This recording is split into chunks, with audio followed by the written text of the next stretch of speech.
पे टिप्पणी करना नहीं चाहता हूँ, लेकिन कांग्रेस की भूमिका इसमें महत्वपूर्ण है। कांग्रेस की भूमिका है जिन्होंने ये जिनके नेतृत्व में वे हुआ है उनके ऊपर एक्शन लीजिए। उन्होंने स्टेटमेंट दिया कि चेन में कुछ प्रॉब्लम है, धर्मेंद्र प्रधान जी ने कहा, उन्होंने ऑलरेडी स्टेटमेंट दिया है कि प्रॉब्लम हुआ है। तो प्रॉब्लम हुआ है तो हम चाहते हैं देश में जिम्मेदारी वो ले। कांग्रेस इस देश की विरोधी पक्ष पार्टी है, तो कांग्रेस की भूमिका हम पूरे देश की भूमिका रख के उनके सामने रख रहे हैं। कौन क्या भूमिका ले रहा है उसके ऊपर टिप्पणी करने से अच्छा है कि हम अपनी भूमिका आगे लेके जाएं। तो पाटिल जी, आपकी जो है तमिलनाडु जो सरकार है उसके सीएम विजय जी ने ये कहा कि नीट एग्जाम को ही अबॉलिश कर देना चाहिए, क्योंकि उसमें एक लैंग्वेज बैरियर भी क्रिएट होता है, स्पेशली तमिलनाडु तमिल स्टूडेंट्स के लिए। सो उस पर आपका क्या कहना है कि नीट को भी अबॉलिश कर देना चाहिए? Few states are saying regarding that, but I think that will be decided nationally by the Congress party.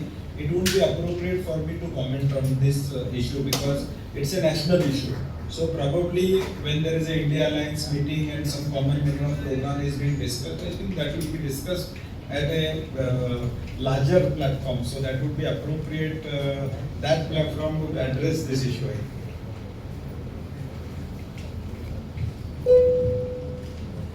આજની આ પત્રકાર પરિષદમાં પાટીલ સાહેબે અને વિશેષના યોજાકીય સમગ્ર કાર્યક્રમની આપણે વાત કરી છે કે આગામી દિવસોમાં સમગ્ર રાજ્યમાં પણ જે વાત મૂળભૂત રીતે એક બહુ મહત્વની જે કહનના પિતાશ્રીએ અમારી સાથે વાતચીત અમે પ્રવીણસિંહ વનવોલજી યુથ કોંગ્રેસ અને પાટીલ સાહેબ સાથે પણ વાત કરી અને આખી વાતની અંદર જે વાત કરી છે એ આખા ગુજરાતના બાળકો અને દેશના બાળકો માટે છે કે એક બાળક પોતે પરીક્ષામાં ઉત્તમ પ્રકારના માર્ક સાથે પોતે પરફોર્મ કર્યું છે એ સાથે પોતે આવે છે અને એના પછી એના તરત જ પરીક્ષા રદ કરો, પરીક્ષાનું પેપર લીક થયાનું સ્વીકારવામાં આવે છે, તરત જ કોચિંગ ક્લાસવાળા આખા દરેક જગ્યાએ જાહેરાત કરીને ફરીથી કોચિંગ શરૂ થાય છે એવું એક પ્રેશર ઊભું કરે છે અને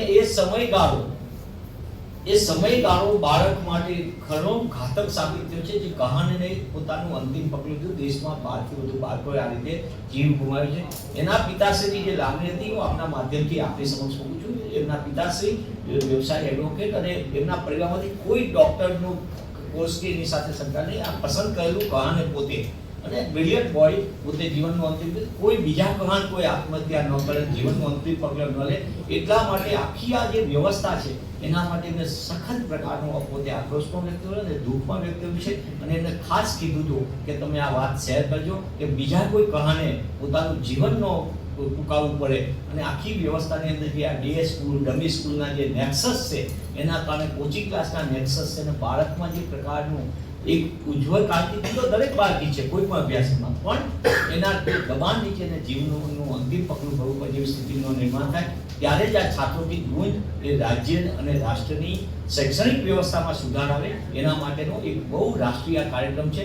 મને એમ લાગે છે કે લાંબા સમય પછી દેશમાં શૈક્ષણિક વ્યવસ્થા ઉપર જનનાયક રાહુલજીએ જે વાત પોતાની કરી છે દેશના તમામ બાળકો માટે, આપણા સૌના બાળકો માટે એક બહુ મહત્વની છે. फिगर्स आप देखेंगे, अभी सरकार 130 करोड़ देश चलाने की बात कर रही है। 23 लाख बच्चों की परीक्षा ठीक तरह से नहीं गई है। कितने बच्चे बैठे? 23 लाख बच्चे बैठे इसमें पूरे देश में। एक बाजू 130 करोड़ की आबादी है इस देश की जिसकी चलाने की बात चल रही है, उनकी तरफ से विकसित भारत की बात चल रही है। इधर 23 लाख बच्चे एक एग्जाम देते हैं जो 5-5, 6-6 साल तैयारी करके एग्जाम देते हैं। 23 लाख में से मेडिकल में कितने जाते हैं? 1.5 लाख लोग जाते हैं। 29,000 डेंटल में जाते हैं। आयुष और अलाइड कोर्सेज में 50,000 जाते हैं। 2 लाख लोगों बच्चों को ही असली एडमिशन मिलता है। इतना ये टीडियस एग्जाम, ये भी नहीं लोग सही तरह से नहीं कर रहे, ये इम्पोर्टेंट है। और जो ट्रस्ट है, ये पेपर री एग्जाम नहीं है, ट्रस्ट डेफिसिट जो हो गया। आज बच्चों को जो विश्वास था कि मैंने जो पढ़ाई की है उसके ऊपर मुझे मार्क्स मिल रहे, वो ट्रस्ट डेफिसिट हो गया, उसका कॉन्फिडेंस नहीं आएगा। अभी एग्जाम होने के बाद भी, दूसरे एग्जाम होने के बाद भी बच्चों को लगेगा यार कुछ गड़बड़ हो गई है, मैंने तो पढ़ाई अच्छी तरह से की थी।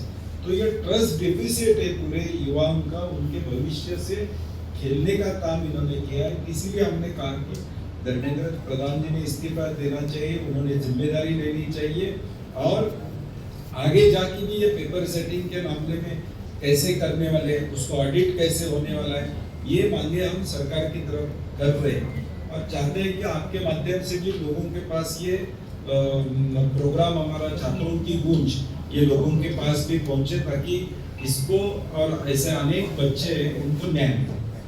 अच्छा, आप तीनों को एक प्रश्न है कि जैसे ये कहन और जो विद्यार्थी आत्महत्या कर रहे हैं तो उनके लिए कोई कांग्रेस की तरफ से काउंसलिंग या ऐसा कुछ आप कुछ करने वाले हैं, are you thinking about it of forming such a counselling cell? ये सुझाव भी अच्छा है, इसके ऊपर हम बिल्कुल चर्चा करेंगे और ऐसे क्योंकि बच्चों को कम से कम उनका कॉन्फिडेंस बिल्डअप करने के लिए अभी यही चल रहा है कि छात्रों की गूंज के माध्यम से हम लोग क्या कर रहे हैं कि बच्चों को दिलासा देना चाहते हैं कि सरकार ने जो गलतियां की है वो सुधारे ताकि आगे जो बच्चे एग्जाम दे रहे कम से कम उनको कॉन्फिडेंस न डल जाए, उनका कॉन्फिडेंस न कम हो जाए।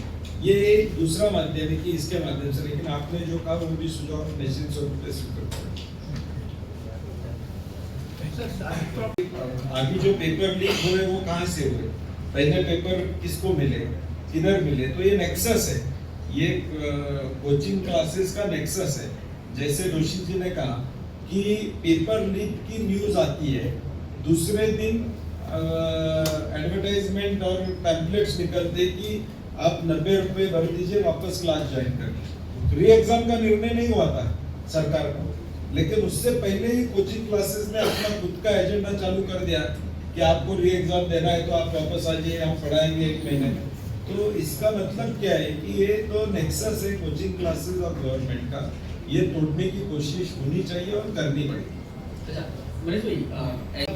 શિક્ષણનો અધિકાર આપવાની જવાબદારી બદલે શિક્ષણના અધિકાર છીનવવાનું પાપ કરતી હોય એ આવા ગતકડા કરતી હોય. મને લાગે છે કે પહેલા વર્ગખંડની અંદર શિક્ષકો આપવામાં સરકાર સફળ થાય. વર્ગખંડની જે કમી છે 42,000 વર્ગખંડની ઘટ છે પૂરે ગુજરાતમાં, એના માટે કાંઈક નક્કર કામગીરી કરે. 3,000 જેટલી એવી શાળાઓ છે જે માત્ર એક શિક્ષકથી આખી શાળા ચાલે છે, એના માટે શિક્ષકો પૂરા આપે તો મને લાગે છે કે વધુ સારું થશે.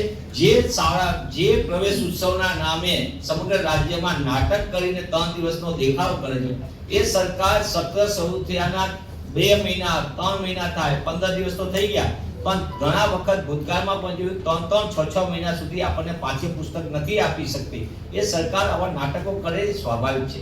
બીજી એક વાત એડ કરું છું તમારી વચ્ચે કે ગુજરાતની અંદર બાળકોને કારકિર્દી કરવા માટે અને કારકિર્દી કરવા માટે એને સરળતા રહે એના માટે ગુજરાત પ્રદેશ કોંગ્રેસ સમિતિ તરફથી છેલ્લા 21 વર્ષથી કારકિર્દીના ઉંમરે પુસ્તક ધોરણ 10 અને 12 પછીનો આપણે એક સંનિષ્ઠ પ્રયાસ પણ ગુજરાત કોંગ્રેસ દ્વારા કરવામાં આવ્યો છે અને આપણે પણ સૂચન કર્યું કે કાઉન્સિલિંગ વાળું નિશ્ચિતપણે ગુજરાત કોંગ્રેસ અને દેશની અંદર પણ આ દિશાની અંદર નક્કર કામગીરી થાય. પણ સરકારે કામ જે કરવાનું છે એ કામ કરે.